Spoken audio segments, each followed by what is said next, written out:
Ketum PSSI, Erick Thohir ternyata sudah menghubungi salah satu calon pemain naturalisasi baru Timnas Indonesia, bahkan juga digoda oleh agen Ragnar Oratmangoen.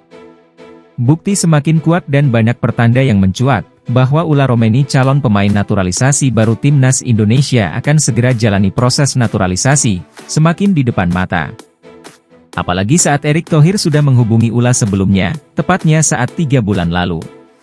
Erick Thohir juga menyampaikan bahwa Timnas Indonesia sedang butuh seorang pemain yang bisa main di lini depan. Ragnar Oratmangoen sebagai pemain yang sudah resmi jadi WNI juga sebenarnya turut menjadi agen, seolah-olah dirinya meyakinkan agar Ula Romeni untuk tertarik jalani naturalisasi. Godaan Ragnar ke Ula ternyata sukses.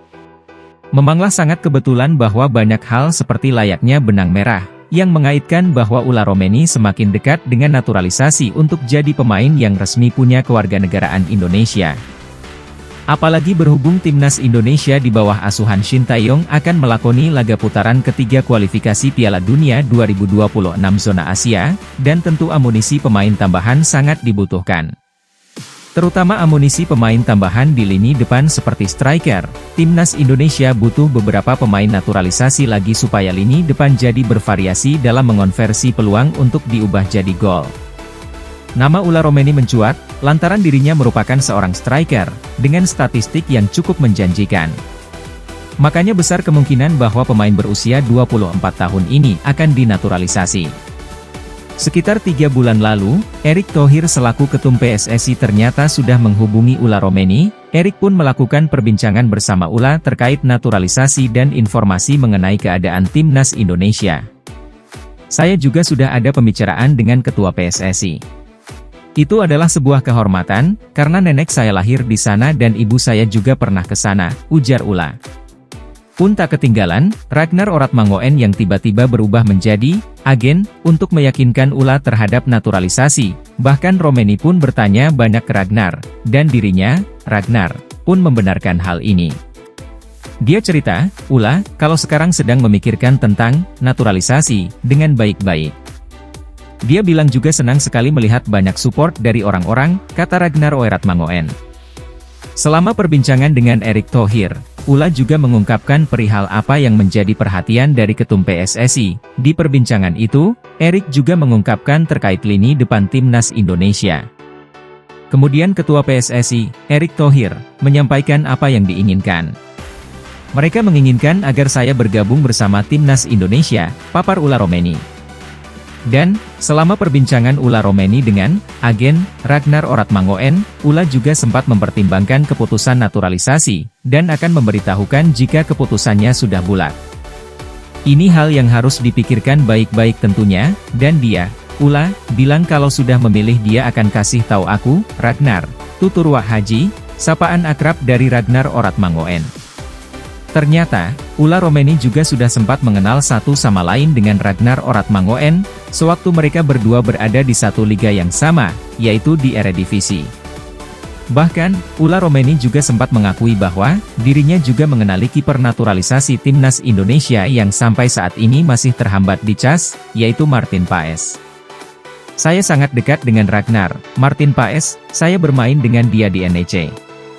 Dan saya juga sudah tanya-tanya kepada mereka, dan saya sudah diberitahu bagaimana prosesnya, naturalisasi, ucap Ula Romeni.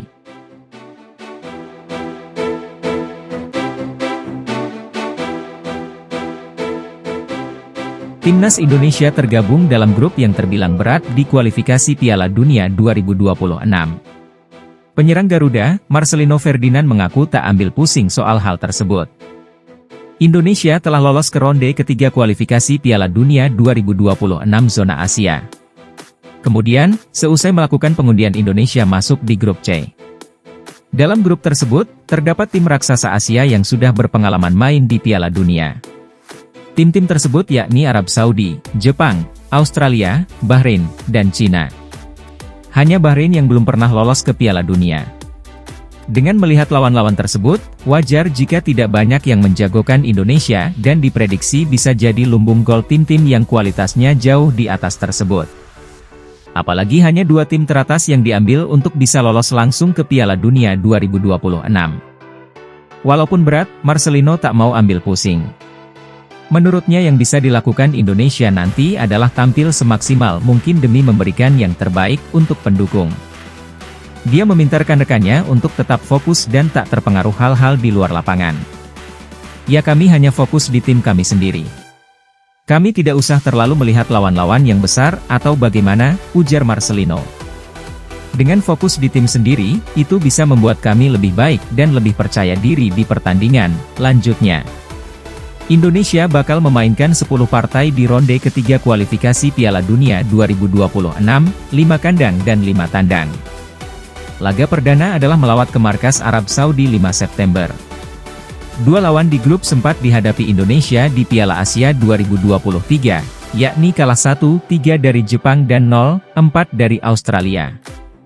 Kalau bisa menang semua, kenapa tidak? Demikian Marcelino. Timnas Indonesia mendapat pujian dari legenda Timnas Australia, Tim Cahill. Rupanya, Cahill menaruh perhatian lebih terhadap performa skuad Garuda belakangan ini.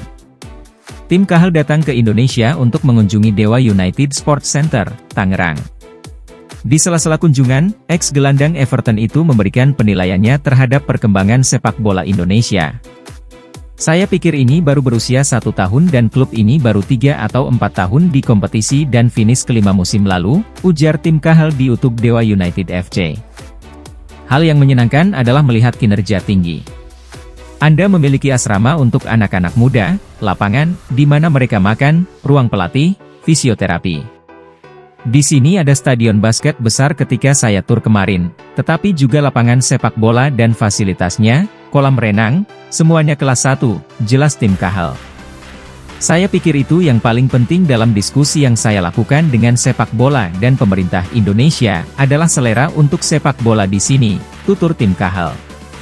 Akademi-akademi, dan juga bagaimana Timnas Indonesia U23 yang tampil baik di Piala Asia U23 2024. Harapan yang diberikan kepada anak-anak laki-laki dan perempuan muda Indonesia, imbuh Tim Cahill. Tim Cahill juga tahu bahwa Timnas Indonesia diperkuat banyak pemain keturunan kelahiran Belanda, yang menjalani naturalisasi karena mempunyai darah Indonesia. Tetapi pada saat yang sama baiknya dengan Timnas Indonesia. Banyak pemain yang bermain di Belanda dengan darah Indonesia yang sekarang bermain untuk Timnas, ucap Tim Cahill. Selain itu, Tim Cahill juga sedikit mengikuti BRI Liga 1 yang diikuti oleh 18 peserta dan penerapan 8 pemain asing. Saya pikir dengan kompetisi juga, dengan memiliki 18 tim dengan 8 pemain asing. Jadi, ya, saya telah banyak mempelajari negara ini, sepak bola, ucap Tim Cahill. Tetapi ketika Anda memiliki klub seperti ini yang akan berkembang lebih banyak, membantu mereka untuk benar-benar mempercepat pertumbuhan itu, terang Tim Cahill. Saya memiliki hubungan yang baik di sini. Jadi menyenangkan membangun hubungan ini dengan Presiden Dewa United, Ardian Satyanegara dan klub sepak bola lain di Indonesia dan membantu mereka tumbuh secara internasional dan global, ungkap pengoleksi 104 caps dan 49 gol plus 5 assist untuk Australia itu.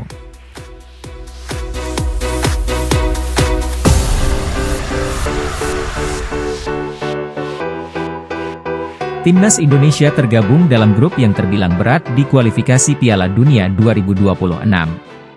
Penyerang Garuda, Marcelino Ferdinand mengaku tak ambil pusing soal hal tersebut.